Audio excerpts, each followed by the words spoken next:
तो आज हम सॉल्व करने वाले हैं, एग्जेक्टिव हमने सॉल्व कर लिया था, अब क्वेश्चन सॉल्व करते हैं। तो पहले क्वेश्चन पे ध्यान देते हैं। लिखा है कि ये द्विघात समीकरण है या नहीं। तो हम इसको ट्राई कर लेते हैं कि द्विघात समीकरण है या नहीं। तो देख लेते हैं सॉल्व करके। क्वेश्चन क्या है, लिखा है 3x + 1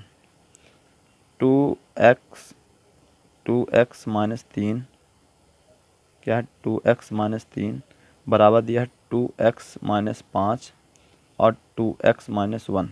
तो हम पहले इसका मल्टीप्लाई इसके साथ कर देंगे, इसका मल्टीप्लाई इसके साथ कर देंगे, उसके बाद पक्षांतर करके हल करके ट्राई करेंगे कि ये द्विघात समीकरण है या नहीं। इसका गुणा अगर इसके साथ करेंगे यानी 3x इंटू हो जाएगा 2x माइनस 3 और क्या हो जाएगा +1 इंटू हो जाएगा 2x माइनस 3। इसी प्रकार इस पक्ष में भी हो जाएगा 2x इंटू हो जाएगा 2x माइनस 1, 2x माइनस 1 है, और -5 इंटू हो जाएगा 2x माइनस 1। मल्टीप्लाई करते हैं तो ये हो जाएगा 3 दूनी 6x स्क्वायर और 3 तिकाई 9 माइनस 9x हो जाएगा। ये क्योंकि 1 का गुणा करेंगे इसलिए 2x माइनस 3 लिख लेंगे। इसमें 2 का गुणा करेंगे 2 दूनी 4x स्क्वायर हो जाएगा, और ये क्या हो जाएगा, इसका गुणा अगर इसके साथ करेंगे तो हो जाएगा -2x। 1 का गुणा करेंगे -1 के साथ तो -2x आएगा। 5 का गुणा करेंगे तो -5 दूनी 10x और माइनस माइनस प्लस 5 एकम 5। अब हम क्या करेंगे, इन सभी का पक्षांतर इस पक्ष में कर लेंगे। तो क्या हो जाएगा देख लेते हैं। 6x स्क्वायर रहेगा, -9x भी रहेगा और +2x भी रहेगा, -3 भी रहेगा। उस पक्ष से आएगा -4x स्क्वायर, और क्योंकि 4x स्क्वायर इधर प्लस में है तो उस पक्ष में जाएगा तो माइनस में हो जाएगा। इसी तरह -2x इधर माइनस में तो उधर आएगा तो प्लस में। इसी तरह ये माइनस में है तो ये भी हो जाएगा +10x भी प्लस में हो जाएगा, और ये -5 हो जाएगा बराबर 0। अब इसको सॉल्व कर लें तो 6x स्क्वायर और ये x स्क्वायर घट जाएगा तो यहाँ आ जाएगा 2x स्क्वायर। अब x देखते हैं, ये 2x है, ये 9x है, ये घटेगा तो -7x बचेगा, और ये दोनों जुड़ेंगे पहले प्लस कर लेते हैं सभी को, प्लस वाले जो भी हैं। 2 है 10 है यानी 14 हो जाएगा। 14 में 9 घटा देंगे तो 14 में 9 घटाएंगे तो 5 बचेगा, यानी +5x बचेगा, प्लस वाला बचेगा। और संख्या की बात करें तो ये 3 है और ये -5 है, और दोनों माइनस में हैं तो 5 3 8 -8 बराबर 0। और देख सकते हैं कि ये द्विघात समीकरण है, ये अतः ये द्विघात समीकरण है, क्योंकि चर की घात क्या है, यह बहुपद की घात। बहुपद में चर की घात 2 है, अधिकतम घात जो है वो 2 है, इसलिए ये क्या है द्विघात समीकरण होगा। दूसरे पे चलते हैं। लिखा निम्न स्थितियों को द्विघात समीकरण के रूप में व्यक्त कीजिए। तो हमें इसे द्विघात समीकरण के रूप में व्यक्त करना है। जैसे दिया 2 क्रमागत धनात्मक पूर्णांक, तो जब कभी भी हम क्रमागत धनात्मक पूर्णांक लेंगे, ये है अथवा उसी का, पहले क्वेश्चन का पहले का अथवा है, और ये था पहला क्वेश्चन। तो पहले के अथवा के पे सॉल्व कर रहे हैं। तो क्या लिखा है कि निम्न स्थिति को समीकरण में वियोग में व्यक्त करना। 2 क्रमागत धनात्मक पूर्णांक, अगर कभी भी क्रमागत धनात्मक पूर्णांक दिए हों तो यदि हम पहला मान लेंगे x, पहला क्या मान लेंगे, पहला पूर्णांक हम x मानेंगे x, तो दूसरा क्या होगा, दूसरा उसका अगला होगा या उससे पहला हो सकता है। तो अगला ले लेते हैं तो x + 1 हो जाएगा, और इन दोनों का गुणनफल दिया है 306, यानी कि x इंटू एक्स + 1 बराबर हो जाएगा 306। इन दोनों को आप गुणा कर दीजिए तो x स्क्वायर प्लस x बराबर 306, और इसका 306 का पक्षांतर कर लीजिए तो x square plus x minus 306 बराबर 0। तो ये हो गया द्विघात समीकरण। अगला दिया है कि त्रिभुजों की समरूपता को परिभाषित करना है। तो त्रिभुजों की समरूपता को हमें क्या करना है, परिभाषित करना है। तो त्रिभुज समरूप कब होते हैं यही हमें बताना है। तो यदि 2 त्रिभुजों के संगत कोण बराबर हों, शर्तें बता सकते हैं, परिभाषित करना है, यानी यदि संगत कोण बराबर हों, त्रिभुजों पे ही जाना है। तो यदि संगत कोण क्या हों, बराबर हों, तो तथा संगत भुजाएं अनुपातिक हों। क्या हों, संगत भुजाएं क्या होंगी, अनुपातिक हों, तो त्रिभुज समरूप होंगे। यानी यदि उनके संगत कोण बराबर हों और संगत भुजाएं अनुपातिक हों,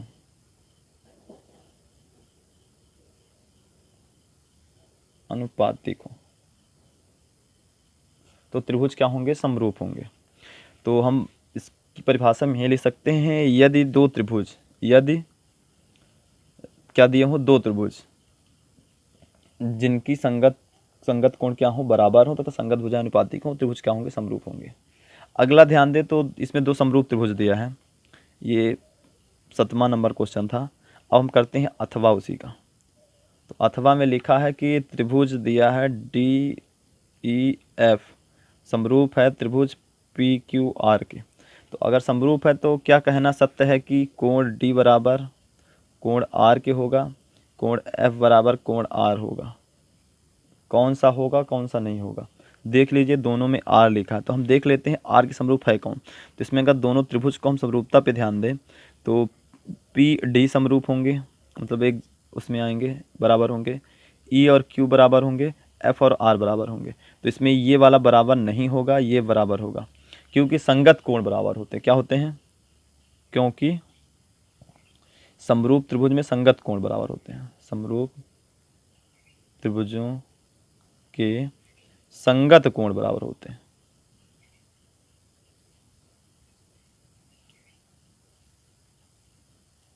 समरूप त्रिभुज के संगत कोण बराबर होंगे। अब देखते हैं अगला हम लोग। तो ये हो गया 7वां। अब 8वें पे चलते हैं। तो 8वां में ध्यान दे तो 8वां में लिखा है 250 को अभाज्य गुणनखंड के रूप में व्यक्त करना है। तो हम पहले 250 के अभाज्य गुणनखंड निकाल लेते हैं। तो ये क्या हो जाएगा, 2 से भाग करेंगे क्योंकि लास्ट में 0 है, 2 से विभाज्य होगा। तो 2 कम 2 आएगा, 2 दूनी 4, 1 बचेगा 10 होगा, 2 पंचा 10। अब 125 आया है तो लास्ट में यदि 5 हो तो वो 2 से तो विभाज्य नहीं होगा, 3 से हो सकता है यदि अंकों का योग 3 से विभाज्य हो। तो हम देख सकते हैं इसमें अंकों का योग करें तो 2 1 3 5 3 8 और 3 से विभाज्य नहीं है, इसलिए हम इसमें क्या करेंगे, 5 से विभाज्य करेंगे। तो हो जाएगा 5 से 5 दूनी 10, 5 25। अब इसको भी करेंगे 5 25 और 5 1 5, यानी अगर 250 का हम अभाज्य गुणनखंड लिखें तो ये हो जाएगा 2 गुणे 5 गुणे 5 गुणे 5।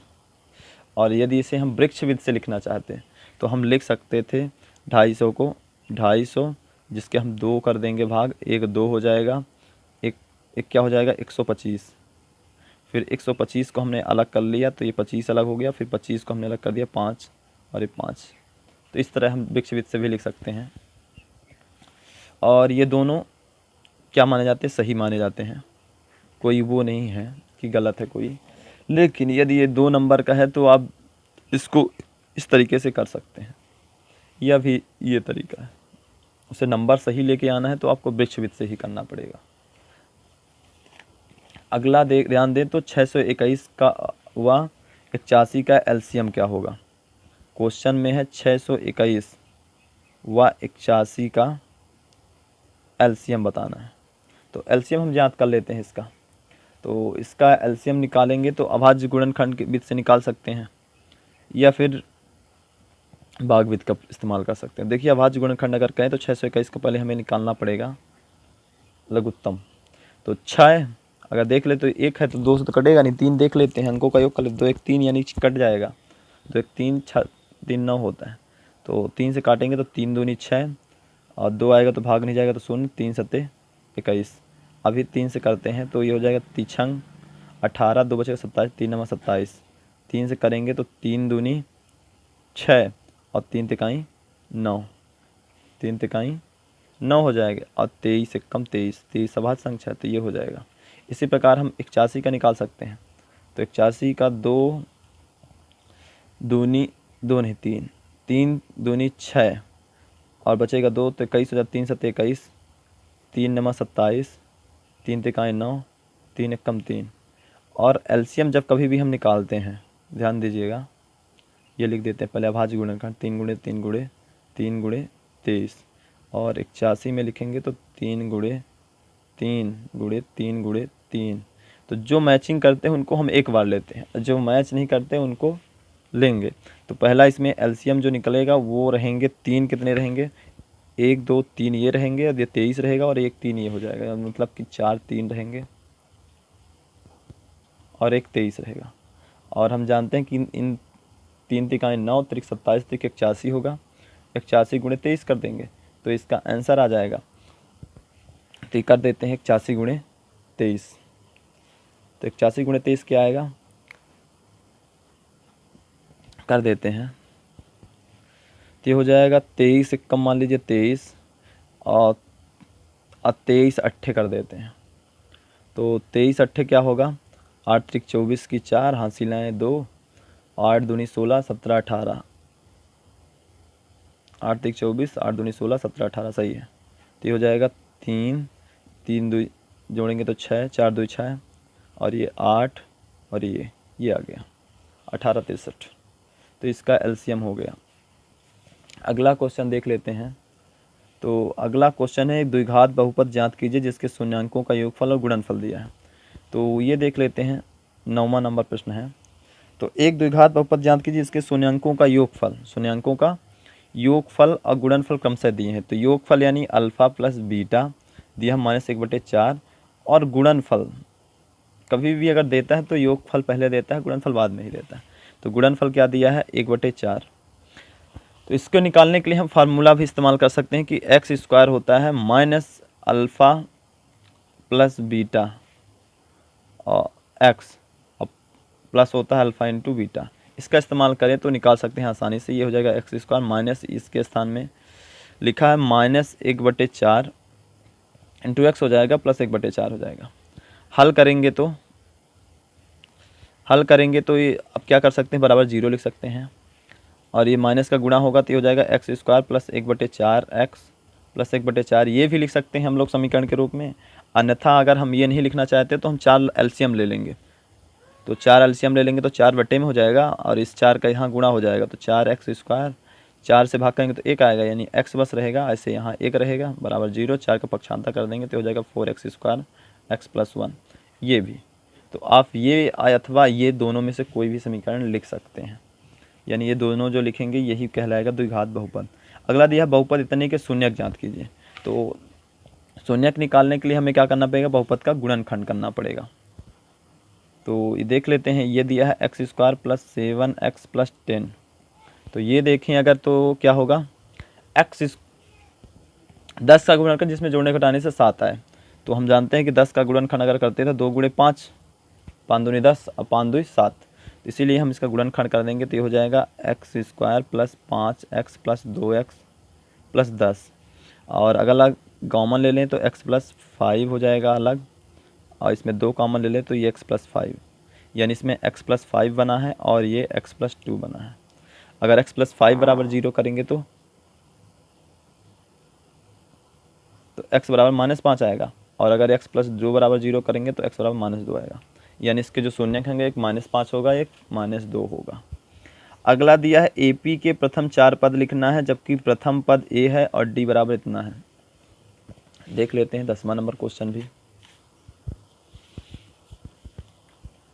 तो AP के प्रथम 4 पद लिखना है, जहां A बराबर दिया 10वां नंबर है, प्रश्न नंबर 10। A बराबर हमारा दिया है 4 और D बराबर हमारा दिया है -3। D बराबर क्या दिया है, -3। अब हम देखते हैं इसके हमें लिखना है प्रथम 4 पद। तो हम जानते हैं पहला पद A होगा, दूसरा पद A प्लस D होता है, तीसरा पद A प्लस 2D होगा और A प्लस क्या होगा 3D होगा। ये 4 पद बिजली ना होने की वजह से आज बस इतना ही। आगे की पढ़ाई जो है वो अगली क्लास में करेंगे।